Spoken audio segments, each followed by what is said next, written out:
What's going on, guys?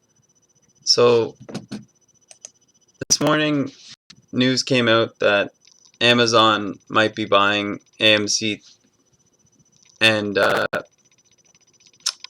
people were expecting the stock to spike a little bit because of this. It ended up not doing too much. It spiked a little bit yesterday, but then it kind of went back down to pre-market highs. So, it might have just been kind of smoke on the water. Who knows what happened there? But it's interesting because there might be actually a possibility that Amazon wants to get into a more broader kind of optimization for their streaming services, but looking for like more Hollywood, more kind of better actors, studios, just opportunities to get more into the production in terms of films and more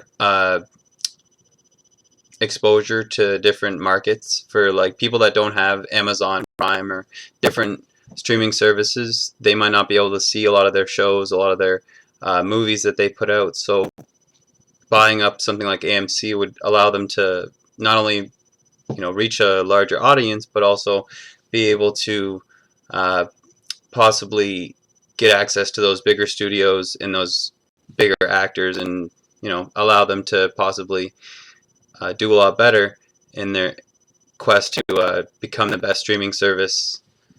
But at the same time, when you look at AMC, they've been not doing too well over the past few months, and their stock's down considerably. And right now, with the whole COVID situation, most studios are closed. So it's interesting to think about the opportunities if there was a takeover to happen, and where the possibilities could lead. But at the same time, it's good to be cautious and kind of wait to see what happens. But at the same time, there's also rumors that Amazon might be thinking about buying Cineplex, and how that would allow them to enter into the Canadian and UK markets, because there was also rumors prior to the whole coronavirus situation that Cineworld, a prominent British theater and cinema company, was probably I think the biggest theater company in Britain, is looking to purchase Cineplex, and they were looking to purchase them close to $30 when they were at $34 a share. So it's interesting to look at that acquisition in hindsight, because now the stock is trading close to 14.14 as this article kind of lays out, and as you take a look at the chart, you see that today it's even down to 13.89. So it's kind of something that obviously it's not making money right now. All the revenues are going to be falling short of their expectations for this quarter, at least because of the shutdown. But obviously it's going to open back up, and people will probably start going back to the theaters eventually. But they've also started streaming. Cineplex has their own streaming service. They're kind of doing direct-to-video movies and allowing a lot of the Hollywood movies to still at least make some money, and allow for people to still see those kind of big movies that they still want to see in the comfort of their own home. But with the interest in looking into Cineplex, it would allow Amazon or any other potential suitor, maybe like a Google or even a YouTube, just would allow them to kind of have a bigger exposure to a lot of markets that, and a lot of customers that they are not already reaching.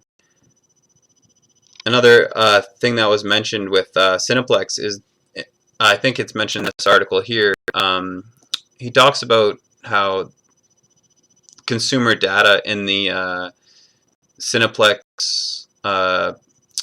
mainframe through their Scene membership would allow them to gain access to kind of an interesting set of data in terms of like customer preferences for movies, films, and also allow them to kind of reach different audiences with the perks, allow them to kind of see how they could I don't know, access, new opportunities through their Prime memberships, through their kind of access to the cinema if you wanted to go to see the movies. Like, he talks about all this in this article. But it's just interesting to kind of look at these possibilities. But I'm not saying run out and buy Cineplex, or AMC for that matter, or even Amazon. Although I don't think too many people are running out to buy Amazon at the price that it's trading at. But at the same time, these are all good companies, and there's interesting upside to all of them. But we kind of have to be also cautious of the risk. So when you look at right now, nobody knows what's going to happen, and with the whole situation with COVID, you never know whether we're going to see the stocks bounce back with kind of the anticipation, or whether we're going to see things keep crashing, or even crashing further with kind of further panic and fear. But it's anybody's guess. But at the same time, if you're looking for like kind of a long-term play, then it might be an interesting look, at least for the next few years, and at least until streaming absolutely kills theaters for the long run. If I don't know if that will happen, but at least for the next few years, I don't see theaters going anywhere. Or at least the idea of kind of going out to the show and having kind of a experience out of it. Although everything is overpriced at the same time, but at the same time, you got to look at kind of the experience. A lot of people do it, so I don't think it's going to go anywhere anytime soon. Obviously, they're going to take a hit in the meantime, but in the long run, it's probably going to come back at least to close to those levels that we saw back in January and March. And they do have a dividend, so it's not like it's a completely unsafe play, but it's good to be cautious. Anyway, just wanted to see what you guys think. Let me know what you guys think in the comments below. Yeah, have a great day.